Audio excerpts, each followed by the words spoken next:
Ah, salut. Macron, il a dit qu'on était en guerre. Nous sommes en guerre. Non, cette fois-ci, c'est pas contre des Chinois, des Russes ou des Mexicains à moustache. Cette fois-ci, c'est contre un virus. Le Covid-19. C'est parti de Chine, et puis ça s'est propagé sur toute la planète.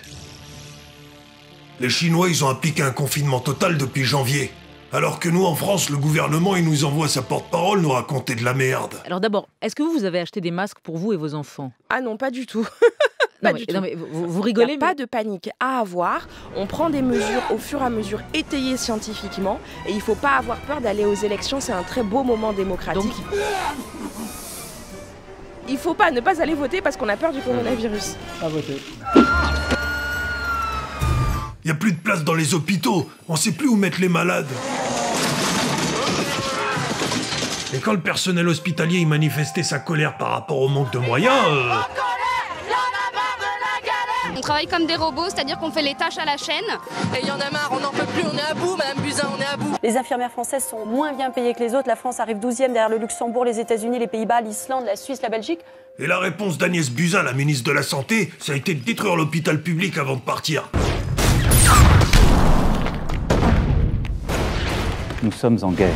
Le mari d'Agnès Buzyn, c'est Yves Lévy, l'ancien directeur de l'INSERM. Ce gars-là, son rêve, c'est d'être le chef des chauves-souris. C'est lui qui est en embrouille avec Didier Raoult, le boss de l'IHU de Marseille. Celui auquel Yves Lévy, il a fait retirer le label de l'INSERM. Le professeur Didier Raoult, il préconise de soigner les patients au début des symptômes avec l'hydroxychloroquine. À Marseille, suite aux résultats que nous avons eus, les personnes sont traitées avec l'hydroxychloroquine et avec l'azithromycine. Ce qui se passe à Marseille, à mon avis, est absolument scandaleux. On expose les gens à un faux espoir de guérison. Celle-là, elle est payée par un laboratoire américain, Gilead. Ça ne relève pas du conflit d'intérêts, c'est un lien d'intérêt. Et ben en attendant son lien d'intérêt, il teste un médicament contre le Covid-19. Il y a plus d'1 milliard de personnes qui ont mangé de la chloroquine. Donc si vous voulez vraiment chercher la toxicité des choses... Son traitement, il veut qu'on puisse le trouver chez Lidl. Mais lui, il dit que la chloroquine, c'est de la merde. On est 95% à dire qu'il n'y a pas de preuves formelles pour dire que l'hydroxychloroquine marche sur le SARS-CoV-2. Vous allez la prendre, ma chloroquine, bordel de merde! Maintenant, on demande aux gens de plus sortir de chez eux pour se protéger du Covid-19. C'est la pénurie. On n'a plus de masques. On n'a plus de gel hydroalcoolique. Les chats de gouttière ont repris le contrôle des rues. Il faut absolument faire quelque chose.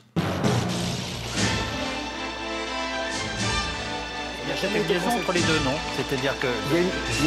Je vais choquer tout le monde en disant ça, mais la pleurniche permanente hospitalière fait que... Les masques ne sont pas nécessaires pour tout le monde. Et vous savez quoi? Moi, je ne sais pas utiliser un masque. Je pourrais dire, je suis ministre, je me mets un masque. Mais en fait, je ne sais pas l'utiliser. Parce que l'utilisation d'un masque, ce sont des gestes techniques précis. Sinon, on se gratte le nez sous le masque. Bah, en fait, on a du virus sur les mains. Sinon, on a une utilisation qui n'est pas bonne et ça peut être même contre-productif. Ah ouais, j'ai oublié de te dire. Le gouvernement, il pouvait faire jusqu'à 300 000 tests par semaine depuis le début. Mais nous savons que cette crise aura des impacts importants et que...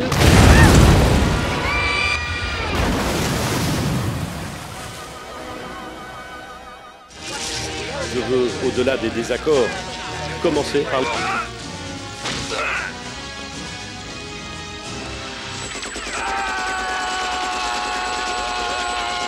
Parce que la nation française est un bloc. L'État devra permettre à chaque Français de se procurer un masque grand public.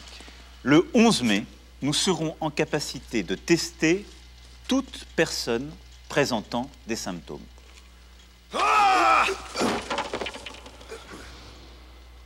Avec toutes ces erreurs, je crois qu'il va falloir rendre des comptes.